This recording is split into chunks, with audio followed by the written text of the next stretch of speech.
میرے بیٹے، جس دن تو پیدا ہوا ہم نے اپنے لیے جینا چھوڑ دیا۔ ہوئے ہوئے ہوئے ہم تیرے لیے جیے۔ تیری ماں تجھے دودھ پلاتی تھی، میں تیرے لیے روٹی کے نوالے لاتا تھا، میری ساری کمائی پہلی اور آخری سب تیرے اوپر لگتی تھی۔ تجھے خوش دیکھتے تھے تو خوش ہوتے تھے، تجھے روتا دیکھتے تھے تو ہم روتے تھے۔ وَإِذَا ذَاقَتْكَ بِالسُّقْمِ لَيْلَةً لَمْ أَدْلِ سُقْمَكَ إِلَّا سَاهِرًا أَتَمَلْمَلُ۔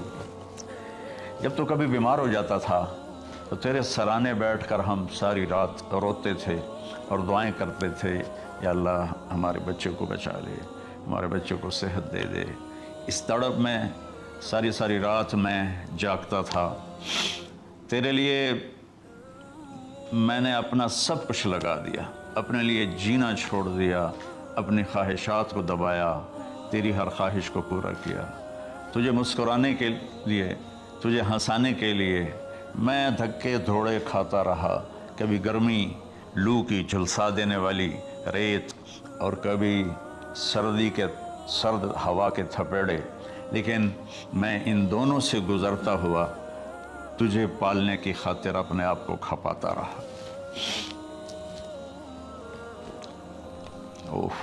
فلما بلغت السن والغایۃ التی الیہ مدی ما فیک کنت اؤمل۔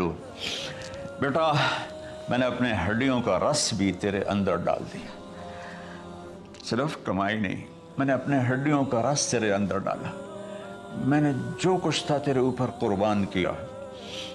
تجھے مسکراتا دیکھ کر میں اپنے غم بھولتا تھا، تجھے ہنستا دیکھ کر مجھے دکھ بھول جاتے تھے، اور پھر آہستہ آہستہ آہستہ میری ہڈیوں کا گودا، میری کمائی تیرے اندر گئی، اور تو ایک خوبصورت درخت کی طرح بڑھتا چلا گیا، بڑھتا چلا گیا، بڑھتا چلا گیا، بڑھتا چلا گیا، اور میری بڑھاپے نے کمر جھکا دی اور میں جھکتا چلا گیا، جھکتا چلا گیا۔ میرا خیال تھا کہ جیسے میں اس کی انگلی پکڑ کے چلتا تھا، اب میری باری ہے، یہ میری انگلی پکڑ کے چلے گا۔ جیسے میں اسے سینے سے لگاتا تھا، پیار کرتا تھا، جھولے جھلاتا تھا، باغ میں لے جاتا تھا، یہ ساری اس کی تعبیرات کے اندر داخل ہیں، الفاظ میں نہیں ہیں۔ تو مجھے خیال آتا تھا جب میں بوڑھا ہو جاؤں گا نا تو میرا بیٹا بھی مجھے ایسے ہی لے کے پھرے گا، میرا بیٹا بھی میری سنے گا۔ یہ 100 دفعہ پوچھتا تھا یہ کیا ہے، اور میں ہر دفعہ جواب دیتا تھا یہ ہے۔ تو اب میں بوڑھاپے میں اس سے بات کروں گا، یہ میری بات سنے گا۔ میں اس کو نوالے کھلاتا تھا، یہ مجھے روٹی کھلائے گا۔ میں اس کا انگلی پکڑ کے چلتا تھا، یہ میرا ہاتھ پکڑ کے چلے گا۔ میری کمر بڑھاپے نے جھک کی طرح ہو گیا، اور جوانی نے تیری کمر کو سیدھا کیا، اور تو ایک تر و تازہ درخت بن گیا۔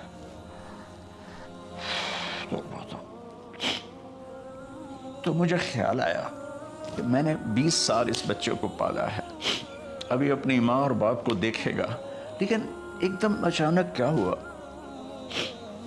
فلما بلغت السن والغایۃ التی الیہ مدی ما فیک کنت اؤمل۔ جب تو اس عمر کو پہنچا جس میں ہماری امیدیں تیرے ساتھ لگ گئیں، ہمیں بڑھاپے نے بے آسرا کر دیا، اور تیری جوانی نے تجھے ہمت دے دی، تب ہمارا خیال آیا کہ اب یہ ہمارے ساتھ وہی کرے گا جو ہم نے اس کے ساتھ کیا۔ لیکن کیا ہوا؟ جعلت جزائی غلظۃ وفظاظۃ کأنک انت المنعم المتفضل۔ تو اتنا بدتمیز ہوا، تیری زبان چھری بن گئی، تیرا رویہ زہر بن گیا، اور میری ساری زندگی کی محنت کا بدلہ تو نے مجھے نافرمانی سے دیا، بد اخلاقی سے دیا، بدتمیزی سے دیا۔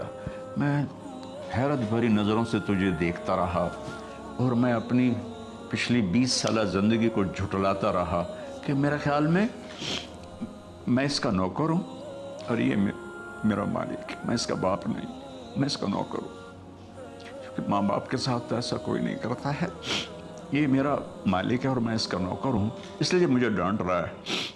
کتنے بچوں کو میں نے یہ کہتے سنا اپنے باپ کو تو میرے واسطے اج تک کیتا کی ہے، تو میرے واسطے اج تک بنایا کی ہے،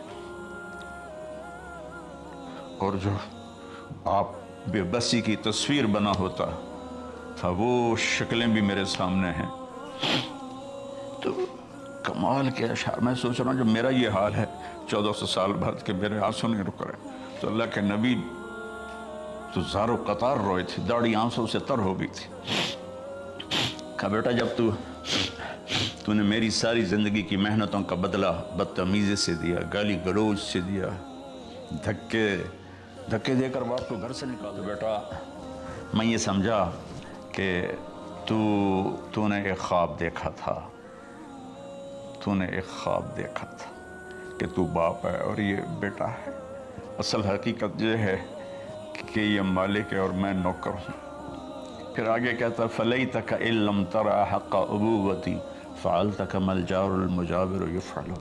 اچھا چلو بیٹا تو نے مجھے باپ تو نہ سمجھا، چلو ایک پڑوسی سمجھ لو۔ عرب میں پڑوسی کا بہت خیال کیا جاتا تھا، اور یہ عرب کی شان تھی کہ اپنے پڑوسی کو وہ عزت دیتے تھے جو اپنے گھر میں ایک دوسرے کو عزت دیتے تھے۔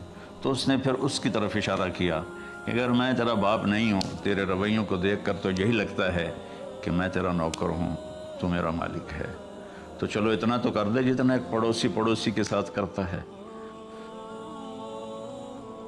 فَأَوْلَيْتَنِي حَقَّ الْجِوَارِ وَلَمْ تَكُنْ عَلَيَّ بِمَالٍ دُونَ مَالِكَ تَبْخَلُ۔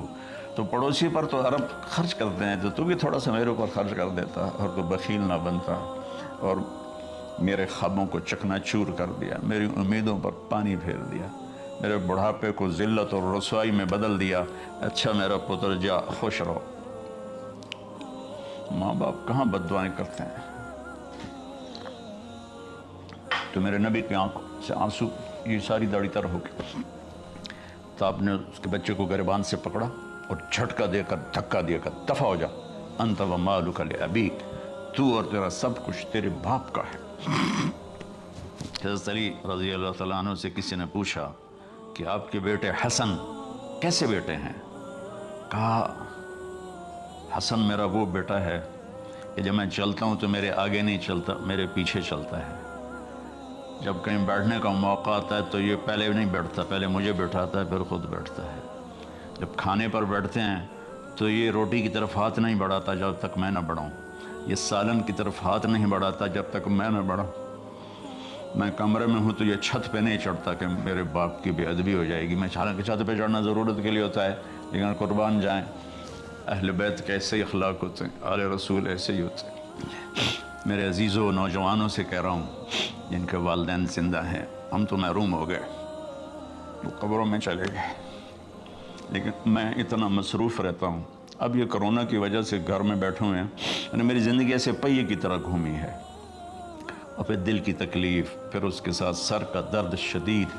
اس کے باوجود میں روزانہ 10 نفل اپنے باپ کے لیے پڑھتا ہوں، 10 نفل اپنی ماں کے لیے پڑھتا ہوں، اور 4 نفل اپنی خالہ کے لیے پڑھتا ہوں کہ ساری زندگی سجدوں میں سر رکھ کے اس کا ثواب